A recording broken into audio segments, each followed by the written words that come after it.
people are always ragging on government.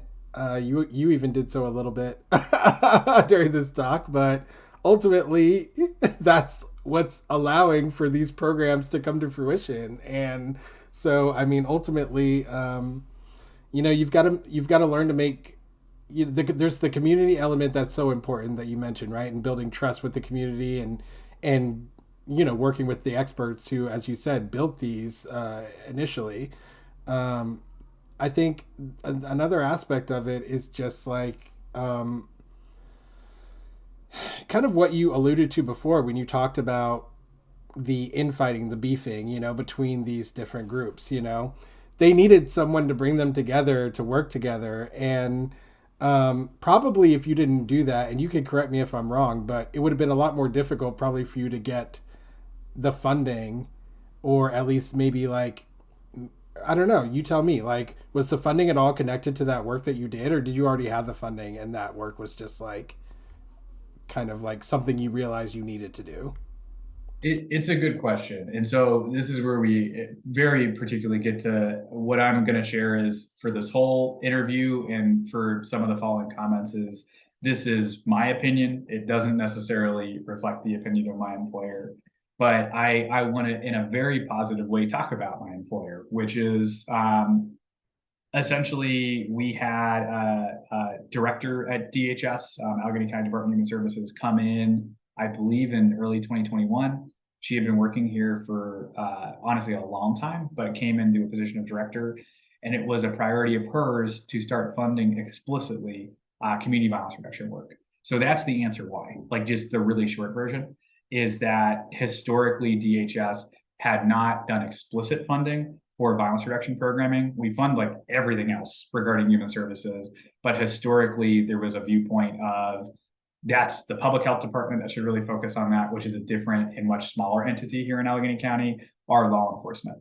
And given that our agency gets just about all of the federal and state funding to do human services locally in the county, which we either do directly ourselves, are most of which contract out with community-based providers to do, it seems like the perfect intersection and venue to fund violence reduction efforts, particularly because these things have to be done, given what I described before with the credible messenger concept, by community-based organizations. So that's why we started. The funding was a combination of funding we already had access to and additional funding we have since acquired. That was actually a big role that I played with folks on our planning team. I work in our analytics department, but I've done a lot of work with our planning team over the past few years to secure additional funding through the state of Pennsylvania and through the federal government. And essentially, it was going after what we saw would potentially be sustainable funding sources. And what I mean by that is funding that if we got it, we would get it back every single year as long as we spent it down. And so that's what we targeted, given how sustainable this has to be, given how complex and multifaceted the problem is. We knew short bursts of funding would not do here, right? And so that's the answer, essentially, of what we had and what we got.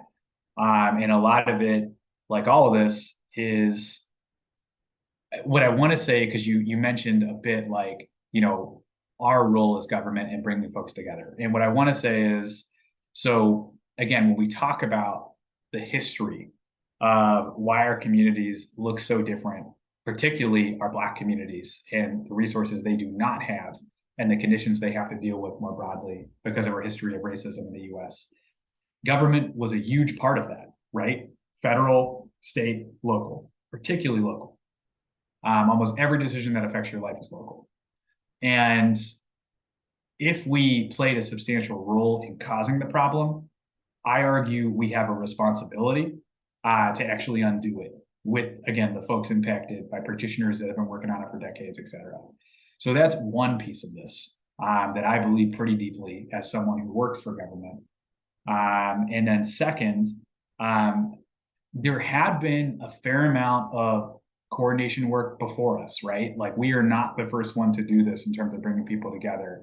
But I think when you are a government agency, there's leverage points and connections you have that groups who historically, because of, again, this history, don't have a ton of political power, just don't.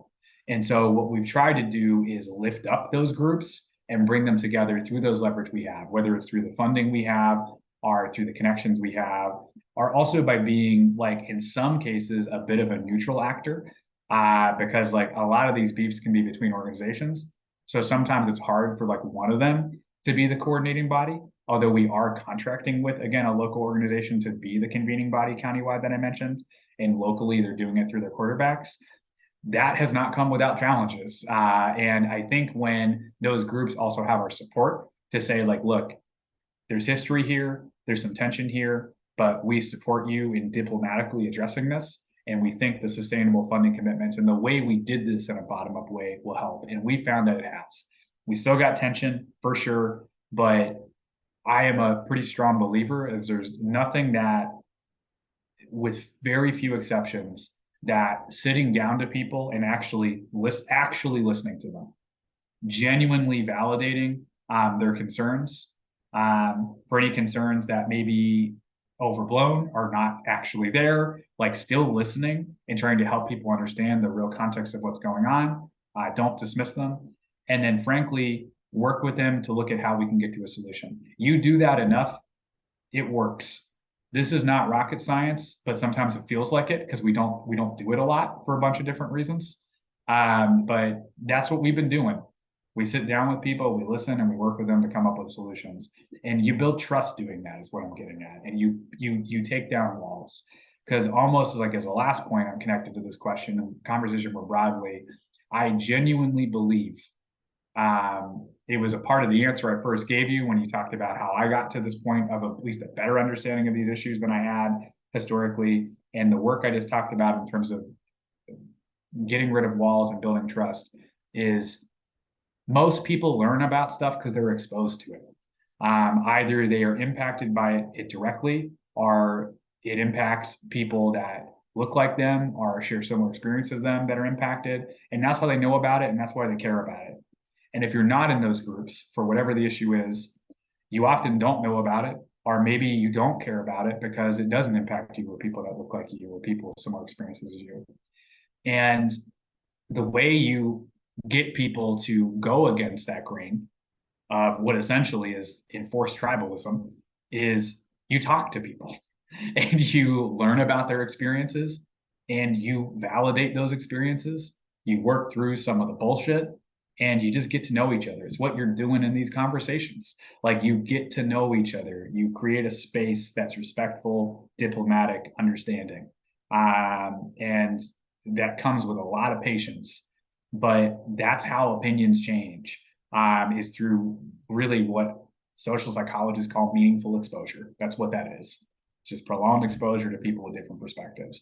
And that's what we're trying to do with funders, to get them to understand this issue and invest in it when they maybe haven't in the past. And that's what we're trying to do with our partners who do understand the problem, but maybe have beef for those reasons. Because again, at the end of the day, most of this is trying to stop very high-risk young men from engaging in gun violence because somebody called him a pussy on social media, just to be explicit, because that is a trigger more times than you would think, given the risk factors they're dealing with. And if we can't work together, how the hell are we supposed to set any example of doing this kind of programming?